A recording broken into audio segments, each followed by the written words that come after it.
Hello everyone, welcome to text book super coaching. तो आपका life science का exam हो चुका है। उसमें किस तरीके के क्वेश्चंस आपको पार्ट ए में पूछे गए थे उसके बारे में बात करेंगे कि क्या नया पूछा गया है इस बार, किस तरीके के क्वेश्चंस पूछे गए हैं। जैसे अगर हम बात करें कि जो हमारे श्योर टॉपिक्स रहते थे, नंबर सिस्टम, प्रोबेबिलिटी, वहाँ से क्वेश्चंस पूछे गए हैं या नहीं पूछे गए हैं, सारे हम बात करेंगे। लेवल पेपर का कैसा रहा है वो भी हम बात करेंगे। अभी हमारे पास जो बच्चों से बात करके, स्टूडेंट से बात करके हमारे पास टॉपिक्स कुछ आए हैं, उससे हमने सिमिलर क्वेश्चंस देखे हैं, वो हम आपको सॉल्व भी कराएंगे। अगर आपने पेपर दिया है तो आपका पेपर कैसा रहा है और किस टॉपिक से कितने क्वेश्चंस आपने बनाए हैं वो भी आप कमेंट करके बताना। और साथ में अगर आपके पास कोई क्वेश्चंस आपको याद है तो वो आप बताना, हम वो आपको सॉल्व करा देंगे। ठीक है, तो सबसे पहले हम देखते हैं कि पेपर कैसा रहा। ओवरऑल का पेपर देखें तो लेवल कैसा रहा। पार्ट बी, पार्ट सी के साथ में पार्ट ए का अगर हम बात करें तो पार्ट ए जितने बच्चों से बात हुई है तो वो ना तो बहुत ज़्यादा डिफिकल्ट रहा है ना ही इजी रहा है। कुछ क्वेश्चन थे जो अच्छे खासे पूछे गए हैं और कुछ क्वेश्चन थे जो काफ़ी इजी लेवल के ही थे। तो इस पे बात करें तो और ओवरऑल आपका मॉडरेट लेवल का ही पेपर रहा है।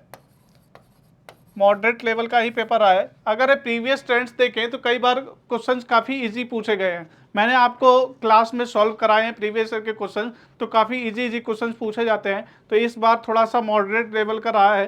तो देखते हैं कि किस तरीके की कट ऑफ वगैरह जाती है। अगर हम टॉपिक की बात करें कि क्या क्या क्वेश्चंस पूछे गए हैं, तो हमारे पास कुछ क्वेश्चंस हैं, कुछ टॉपिक्स हैं जो मैं आपको बताऊंगा कहाँ कहाँ से मेनली क्वेश्चंस पूछे गए हैं। तो जैसा हर बार पूछा जाता है, एक सीरीज से क्वेश्चन जरूर आता है।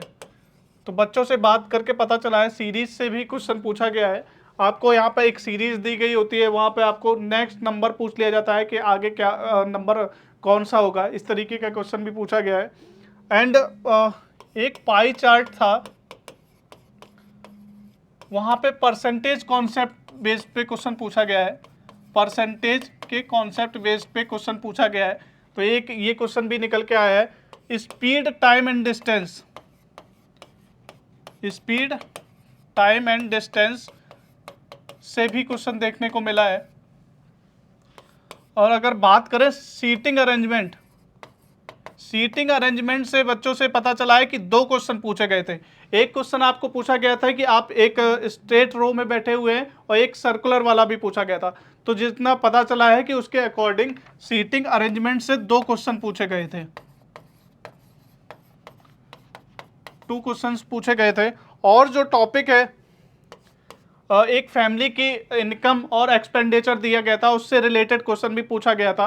वो आपका देखें तो एवरेज और परसेंटेज वाले में आ जाता है। तो फैमिली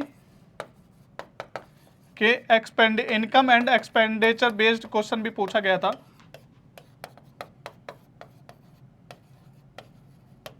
और आपका एक श्योर टॉपिक रहता है जो कि मैंने आपको बताया है, हर बार आपको पूछा जाता है प्रोबेबिलिटी। प्रोबेबिलिटी रिलेटेड क्वेश्चन भी एक आपको पूछा गया था। किस तरीके का क्वेश्चन था कि जेनेटिक बीमारी के बारे में बताया गया था कि ये इतने बच्चे हैं, इनको इस तरीके की बीमारी, इस तरीके का कोई एक क्वेश्चन पूछा गया था। प्रोबेबिलिटी से रिलेटेड भी आपको सेट का क्वेश्चन पूछा गया था। सेट में ये सेट का इजी क्वेश्चन ही पूछा गया था, बहुत ज़्यादा डिफिकल्ट नहीं था। एक क्वेश्चन आपका पूछा गया था कि सिलेंड्रिकल शेप है, उसको हमने कोन में कन्वर्ट किया, सिलेंड्रिकल को कोन में कन्वर्ट किया, देन उसका जो हाइट होगी या लेंथ हो, हाइट या रेडियस का कुछ पूछा गया था। तो इस तरीके का क्वेश्चन पूछा गया। अभी हम कुछ क्वेश्चंस हैं वो हम आगे डिस्कस करेंगे, जो जितना बच्चों से बात करके पता चला है तो उसके सिमिलर क्वेश्चन भी हम सॉल्व करेंगे, सो दैट आपको कॉन्सेप्ट पता चल जाए कि एग्जैक्ट क्वेश्चन तो नहीं, लेकिन आपको अगर कॉन्सेप्ट भी पता चल जा रहा है तो आप आगे आने वाले जो एग्जाम्स हैं वहाँ पे इसको ट्राई कर सकते हैं। एक क्वाड्रेटिक इक्वेशन पे क्वेश्चन था। क्वाड्रेटिक इक्वेशन पे क्वेश्चन डायरेक्टली पूछा गया था, बहुत इजी था।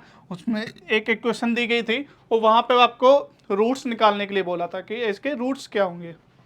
एक ये क्वेश्चन पूछा गया था आपको। ये टॉपिक हमें मिले हैं जहाँ से क्वेश्चंस मेनली पूछे गए थे। और परसेंटेज बेस्ड क्वेश्चन भी पूछा गया था, परसेंटेज टॉपिक से भी क्वेश्चन आया था। परसेंटेज टॉपिक से भी क्वेश्चन एक आपको देखने मिला था। कॉन्जिगेटिव नंबर, स्क्वायर मल्टीपल्स, यहाँ से भी क्वेश्चंस देखने को मिला था। अब हम देखते हैं कि जिस तरीके के क्वेश्चंस आए थे उसी तरीके के क्वेश्चन सॉल्व करने का ट्राई करते हैं। जैसे यहाँ पर आपको दिया गया है, हाँ, ए कवर सर्टेन डिस्टेंस, एक क्वेश्चन पूछा गया था जो ट्रेन बेस्ड क्वेश्चन पूछा गया था कि एक ट्रेन जा रही है, प्लेटफॉर्म को इतने सेकंड में या मिनट में कवर करती है, उसकी लेंथ पर्टिकुलर लेंथ दी गई थी, तो वहाँ पर प्लेटफॉर्म की लेंथ पूछी गई थी। एक ये क्वेश्चन था, एक ये इसी तरीके का क्वेश्चन भी पूछा गया था स्पीड टाइम एंड डिस्टेंस से, जो कि मैं आपको सॉल्व कराता हूँ। A covers a certain distance at a certain speed, if he covers half of the distance in the 3 times then the ratio of their speed to the original speed। अब इसमें ये पूछा गया है कि अगर ए कोई व्यक्ति है, वो कुछ डिस्टेंस पर्टिकुलर स्पीड से कवर करता है, अगर वही व्यक्ति उसकी आधी डिस्टेंस उसके थर्ड टाइम्स में कवर करता है, तो दोनों की स्पीड बताओ। एक बार वो सर्टेन स्पीड, इसको लिख लेते हैं। जैसे स्पीड यहाँ पे दी गई certain distance and certain speed, कुछ भी यहाँ पे दिया नहीं गया है, आप x मान के कर सकते हैं या कोई नंबर आप मान लेंगे तो भी चलेगा उससे, क्योंकि आपको रेशियो निकालना है। जब आपको रेशियो निकालना है तो कोई भी नंबर आप मानेंगे तो दोनों के लिए वो रिलेवेंट हो जाएगा। अब जैसे यहाँ पे बोला गया है if he covers half of the distance in 3 times में कवर करता है, तो मैं मान लेता हूँ कि पहले जो इसने डिस्टेंस कवर करी d1 उसको मानता हूँ 12 किलोमीटर है, और एट ए सर्टेन स्पीड। अब स्पीड निकालने के लिए हमें क्या चाहिए, टाइम चाहिए, कितने टाइम में उसने कवर करी। तो टाइम हम ज़्यादा कुछ नंबर्स नहीं मानते हैं, 1 घंटा मान लेते हैं।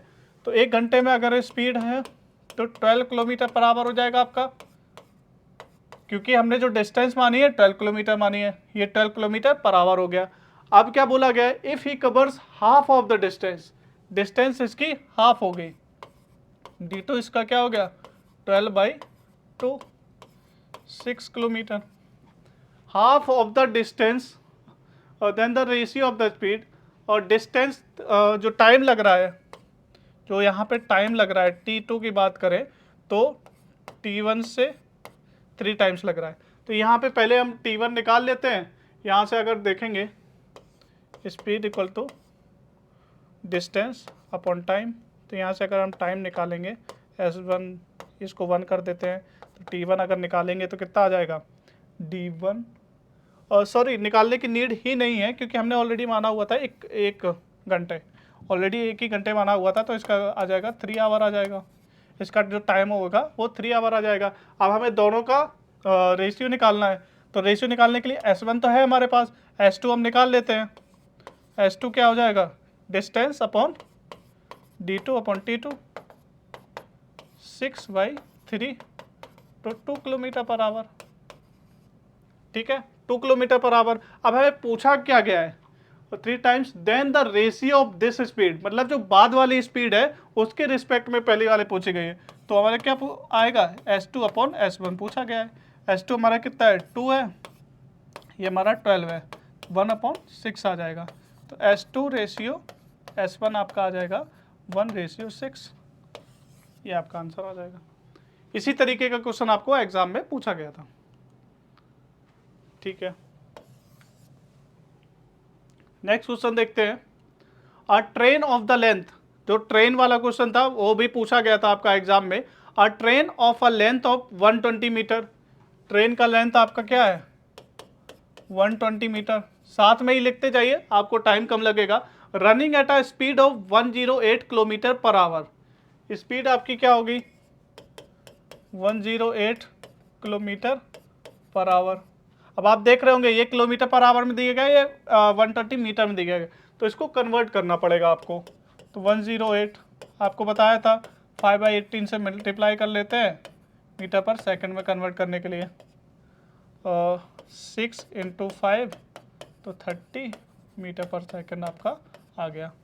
आगे क्या बोला गया है, crosses a platform in 10 second, जो प्लेटफॉर्म है वो 10 सेकेंड में कवर करता है। एक अनदर ट्रेन, तो यहाँ पे 2 ट्रेन है, तो इसको हम T1 मान लेते हैं।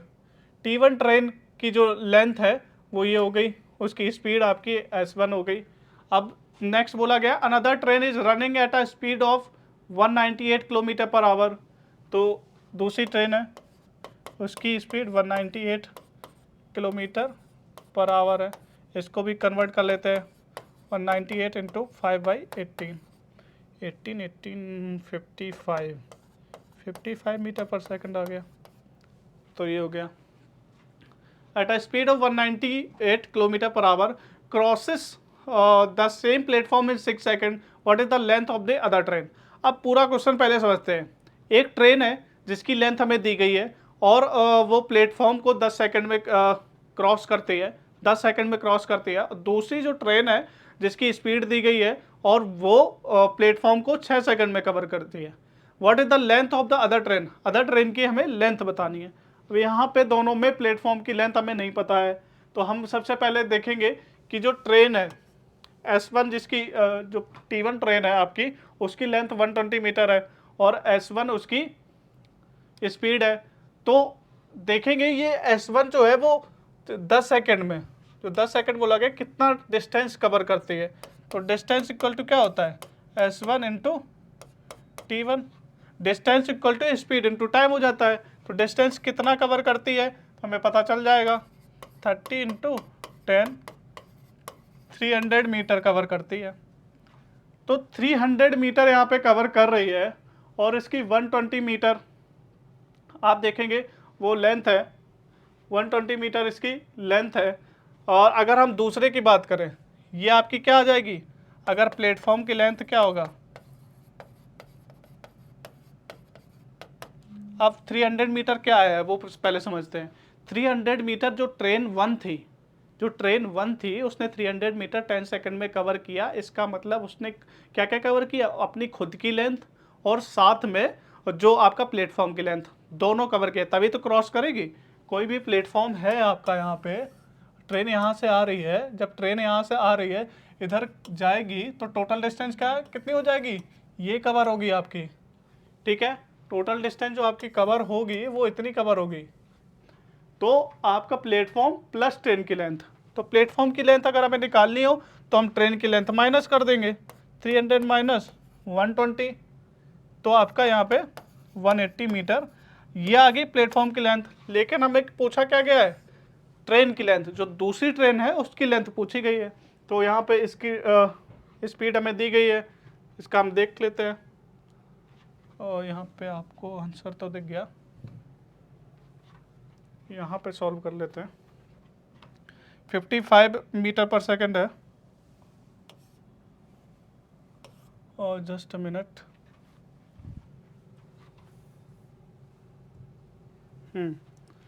इसमें अगर हम ऐड करेंगे तो ट्रेन की जो हमारी स्पीड है 55 मीटर पर सेकंड है और टाइम हमें कितना दिया गया है, crosses the same at the 6 second, 6 second दिया गया है टाइम, 6 सेकंड, ठीक है, 6 सेकंड दिया गया है। तो डिस्टेंस अगर हम निकालेंगे 6 सेकंड में कितना कवर करेंगे तो 55 इंटू 6 हो जाएगा और 30, 650, 330, तो मतलब 330 डिस्टेंस कवर करेगी। अब इसमें भी सेम ही होगा, जो यहाँ पर मैंने बताया था कि डिस्टेंस जो कवर करेगी वो ट्रेन प्लस प्लेटफॉर्म का, तो यहाँ पे जो 330 है वो प्लेटफॉर्म प्लस ट्रेन का लेंथ। तो अभी हमें प्लेटफॉर्म की लेंथ ऑलरेडी पता है 180, तो यहाँ पे 180 माइनस कर देंगे, ट्रेन लेंथ कितनी आ जाएगी 330 माइनस 180, तो यहाँ पर आपका 150 आंसर हो जाएगा, 150 आपका answer.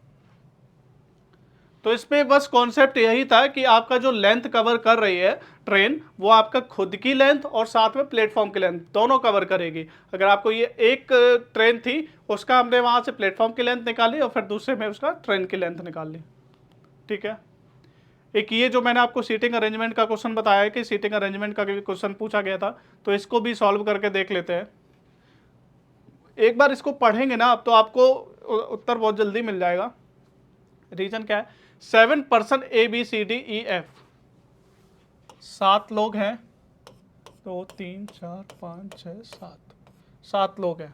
ABCDEF and G sitting in a row, एक रो में बैठे हुए हैं। E and B are sitting adjacent to each other, मान लेते हैं E एंड बी यहाँ पे बैठे हुए हैं adjacent to each other. F is sitting between D and G, F जो है डी और जी के बीच में बैठा हुआ है, ठीक है।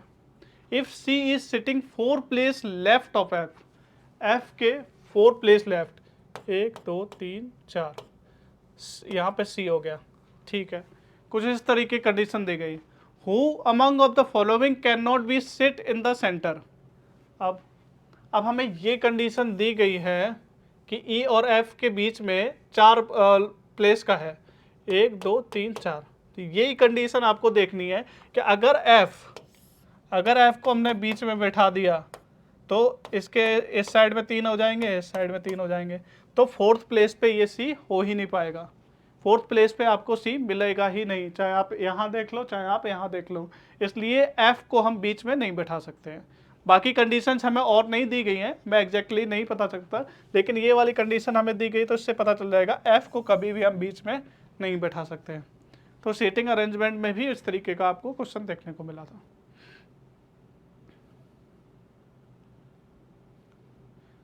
एक और सीटिंग अरेंजमेंट का क्वेश्चन मैंने डाला हुआ है कि क्योंकि बच्चों से पूछ के पता चला है कि 2 सीटिंग अरेंजमेंट के क्वेश्चन देखने को मिले थे। एक आप ये सॉल्व करके देखना कि आपका क्या आंसर आ रहा है, कमेंट में जरूर बताना। एक ही मैं अभी यहाँ पे सॉल्व करा रहा हूँ आपको, आप ये खुद से सॉल्व करके देखना। हाँ, एक अर्थमेटिक मीन से रिलेटेड भी क्वेश्चन पूछा गया था कि अर्थमेटिक मीन और स्टैंडर्ड डेविएशन के बारे में पूछा गया था। तो इस पे देखते हैं क्वेश्चन। इसका स्टैंडर्ड डेविएशन का आपका फॉर्मूला होता है, यहाँ पे सबसे पहले देख लेते हैं क्या क्या दिया गया है। स्टैंडर्ड डेविएशन 0 दिया गया है, number mean of 3 numbers n equal to 3 दिया गया है और इक्वल टू 5, अर्थमेटिक मीन आपका 5 है। तो ये आपका फॉर्मूला होता है। अर्थमेटिक मीन की बात करें तो 5 दिया गया है, ये 3 दिया गया है, 0 दिया गया है। डायरेक्ट यहाँ पे पुट कर देंगे तो आपके वैल्यू निकल आएगी। 0 equal to under root 1 to 3 x i minus 5 का स्क्वायर अपॉन 3। हाँ, इसको अगर हम दोनों साइड स्क्वायर करेंगे तो यहाँ पे 0 का 0 ही रहेगा, यहाँ पे स्क्वायर हो जाएगा। तो 0 equal to summation 1 to 3 x i minus 5 का स्क्वायर अपॉन 3 यहाँ पे चला जाएगा, 0 हो जाएगा। अब यहाँ पे हमारे पास बचेगा x i equal to 1 to 3 x i minus 5 का स्क्वायर इक्वल टू 0। अब यहाँ पर अगर हम देखेंगे 3 थे ना हमारे पास अर्थमेटिक में, 3 नंबर्स, एक्स आई की वैल्यू 1 to 3 है। अब 1 रखेंगे या 2 रखेंगे या 3 रखेंगे तो कितनी वैल्यू आएगी यहाँ पर एक्स आई की। इसको अगर सॉल्व करेंगे तो एक्स आई इक्वल टू क्या आ जाएगा, 5 आ जाएगा। तो अब 1 2 3 जो भी रखेंगे तो 5 5 5, एक्स 1 भी आपका 5 आ जाएगा, एक्स 2 भी आपका 5 आ जाएगा, एक्स 3 भी आपका 5 आ जाएगा। तो यही आपका आंसर हो जाएगा, थर्ड आपका आंसर हो जाएगा।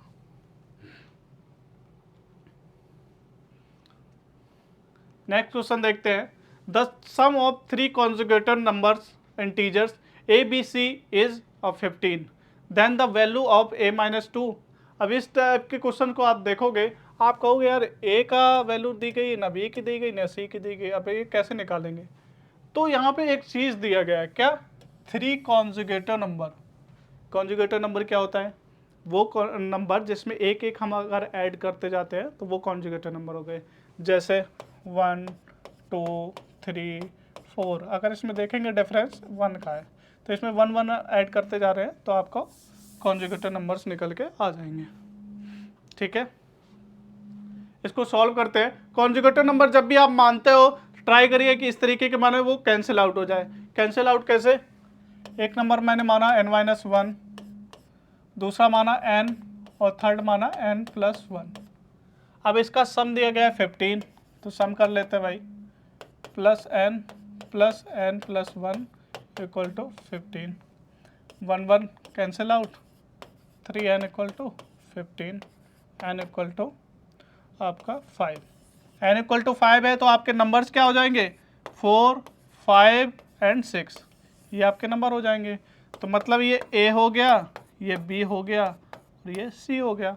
अब इसकी वैल्यू आ गई, डायरेक्ट आप यहाँ पे रख देंगे और सॉल्व कर लेंगे।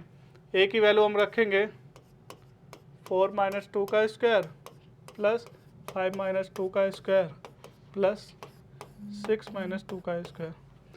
2 4 आ गया, 9 आ गया, 16 आ गया, कितना आ गया 29, ये आपका आंसर आ गया। तो जब भी कॉन्जुगेटिव नंबर पूछा जाता है, 3 पूछा जाता है, 5 पूछा जाता है, तो इसी तरीके के नंबर्स आपको मानने हैं, सो दैट आप उसकी वैल्यू वहाँ पे निकाल सकें। ठीक है, नेक्स्ट क्वेश्चन देखते हैं। जो मैंने आपको बताया था एक सिलेंड्रिकल वाला क्वेश्चन आया था, जो सिलेंड्रिकल से हम उसको कॉन में कन्वर्ट कर रहे थे, तो उसी तरीके का क्वेश्चन मैंने आपको लिए ट्राई किया है कि मैं आपको करवा दूं। The material of a cone was converted in the shape of a cylindrical of equal radius. यहाँ पे रेडियस जो है वो इक्वल है। And if the height of the cylindrical is 6, the height of the cone, आपका जो cone रहेगा वो इस तरीके का कुछ रहेगा, सिलेंड्रिकल कुछ इस तरीके का रहेगा। तो ये देखिए कि अगर हम कन्वर्ट कर रहे हैं, कौन से सिलेंड्रिकल कन्वर्ट कर रहे हैं या सिलेंडर से हम कौन बना रहे हैं, तो हमारा क्या रहेगा, जो मटेरियल रहेगा वो सेम रहेगा, इसलिए क्या रहेगा, वॉल्यूम उसका सेम रहेगा, वॉल्यूम दोनों का सेम रहेगा। जब वॉल्यूम दोनों का सेम रहेगा, इसका मैं मान लेता हूँ स्मॉल आर, इसका कैपिटल आर, इसके लिए हाइट जो है स्मॉल एच, इसके लिए कैपिटल एच। जब वॉल्यूम सेम रहेगा तो इसका वॉल्यूम इक्वल टू इसका वॉल्यूम कर देंगे तो हमारी वैल्यू आ जाएगी तुरंत ही। तो इसका वॉल्यूम के लिए अगर हम देखेंगे तो फॉर्मूला क्या होता है, कौन के वॉल्यूम का 1/3 पाई आर स्क्वायर एच, और इसका वॉल्यूम इक्वल करना है हमें, तो इसका वॉल्यूम होगा पाई आर स्क्वायर एच। अभी अगर आपको वॉल्यूम का फॉर्मूला याद करने में भी डिफिकल्टीज आती है, तो आप इस तरीके से कर सकते हैं कि जब इसमें हम काटते हैं तो 3 पार्ट में एक तरीके से डिवाइड हो जाता है, तो इसलिए 1/3 कर दिया जाता है। ठीक है, इसको सॉल्व करेंगे, पाई से पाई गया, आर और आर दोनों का रेडियस सेम है, तो ये भी आपका कैंसिल आउट हो जाएगा। तो h इक्वल टू 3h। अब हमें हाइट किसकी दी गई है, if the height of the cylinder, cylinder की हाइट 6 है, तो 6 रख दो आप, 3 × 6 18 मीटर, 18 सेंटीमीटर, ये आपका आंसर आ जाएगा 18। ठीक है, तो अभी तक जो हमें क्वेश्चंस पता चले थे यही सारे क्वेश्चंस थे। आप एक बार देख लीजिए, अगर आपको लगता है कि आपके पास और भी कोई क्वेश्चंस हैं जो हमें सॉल्व कराने चाहिए तो प्लीज़ हमारे साथ शेयर करिए। बाकी यही टॉपिक जो थे वो मेनली पूछे गए। मैं आपको टॉपिक एक बार फिर से दिखा देता हूँ। और इससे पहले भी हमने कई सारे लेक्चर्स किए हैं नंबर सिस्टम पे, बहुत अच्छे से हमने डिटेल में लेक्चर्स किए थे, प्रीवियस क्वेश्चन को सॉल्व किया था, और साथ में प्रोबेबिलिटी जो हर बार क्वेश्चन देखने को मिलता है, आपको मैंने क्वेश्चंस ऑलरेडी उस पर करवाए हुए थे। तो टॉपिक्स मैं एक बार फिर से दिखा देता हूँ। ये टॉपिक्स आपसे मेनली पूछे गए थे, series, pie chart, speed, time and distance, seating arrangement, ये सारे क्वेश्चंस मेनली पूछे गए थे। ठीक है, तो थैंक यू एवरीवन। सेशन आपको कैसा लगा ज़रूर बताइएगा, और कमेंट करके आप बताना आपका स्कोर कितना बन रहा है, और जो टॉपिक है, जो आपका कौन सा फेवरेट टॉपिक है वो भी बताना, सो दैट हम आपके लिए फिर और भी लेक्चर्स इस तरीके के लेके आएंगे। Thank you everyone.